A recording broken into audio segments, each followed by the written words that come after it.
Assalamualaikum warahmatullahi wabarakatuh. Dengan ucapan Bismillahirrahmanirrahim. Selamat sore menjelang petang ya teman-teman ya. Sebenarnya di sini tuh udah jam 5-an teman-teman. Cuman di sini masih panas, nggak tahu musimnya itu musim nggak jelas ini. Di sini saya mau membagikan satu cerita, satu pengalaman, yaitu Anda bisa lihat pada pohon ini, yang mana pohon ini tuh dirawat menurut saya sesuai dengan SOP di Taiwan, yaitu di pruning, ditata dari sejak dini ya. Maka endingnya semacam ini. Ending ya, intinya dia bisa berbuah secara sesuai apa yang kita harapkan sebagai petani maupun penanam daripada pohon alpukat ini ya. Artinya dia bisa berbakti, kalau bahasa kita berbakti. Jadi di mana saya sering membagikan yaitu kekuatan daripada pruning. Nah ini contohnya gini teman-teman ya. Jadi ini dulu juga dibungkus, dipotong. Jadi nanti akan timbul semacam ini. Akan timbul tunas bercabang-cabang gitu ya. Jadi SOP-nya orang sini kayak gitu.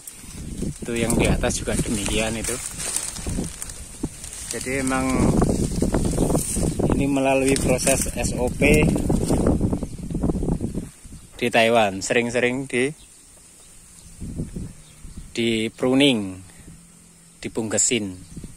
Nah, saya ingin menunjukkan dengan kira-kira pohon dengan umur yang sama, namun tidak melalui SOP seperti yang di Taiwan. Artinya, mohon maaf, ini SOP yang standar Indonesia, jadi tanpa di pruning sama sekali. Dan hasilnya seperti apa? Di sini sebelum saya berpindah ke pohon yang lain, di sini Anda bisa lihat ya. Jadi kayak ranting-ranting tunas air itu kan hampir bersih ya teman-teman ya. Jadi di mana dia hanya ranting-ranting yang produktif.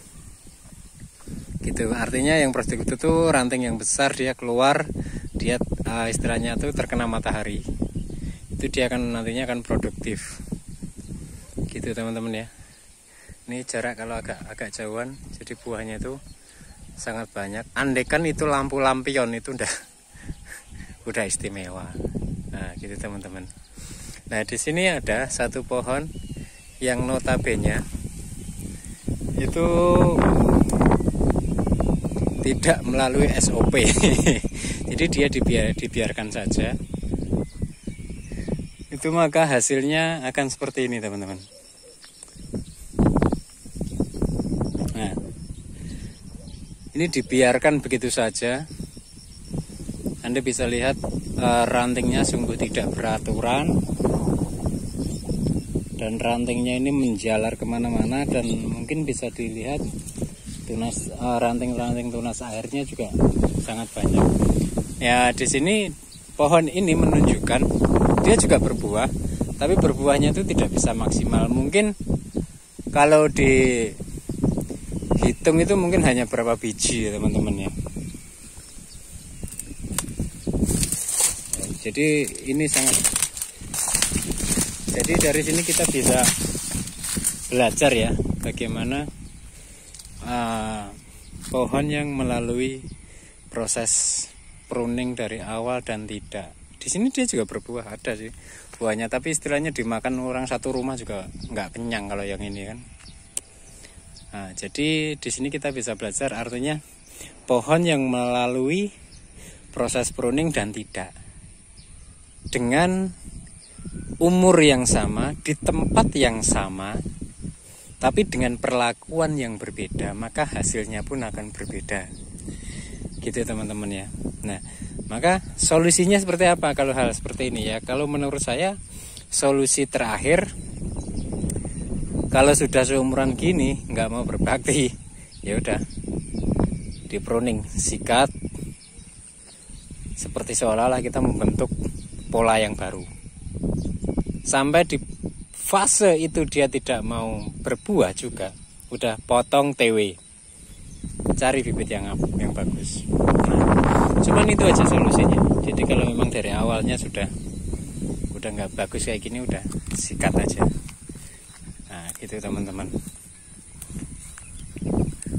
Di sini jelas ya teman-teman ya, bagaimana hasilnya di tempat yang sama, umur yang sama, jenis pohon juga sama, namun mendapat perlakuan yang berbeda, maka hasilnya pun juga akan sangat berbeda. Nah, yang menarik, yang perlu kita bahas, kalau yang ini sih udah kita bahas setiap hari lah, bosen.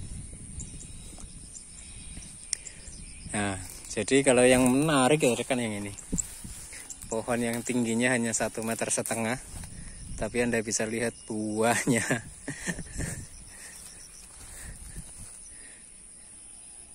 Ini udah sering kita bahas oleh yang ini teman-teman ya, nggak usah dibahas lagi ya. Tapi aku yakin kalau ini di Indonesia udah ini dipindahkan di pot, jadikan ikon tabu lampot. Oke teman-teman, mohon maaf bila mana ada salah kata dan sapa. Sekian dari saya. Wabillahi taufiq wal hidayah. Wassalamualaikum warahmatullahi wabarakatuh.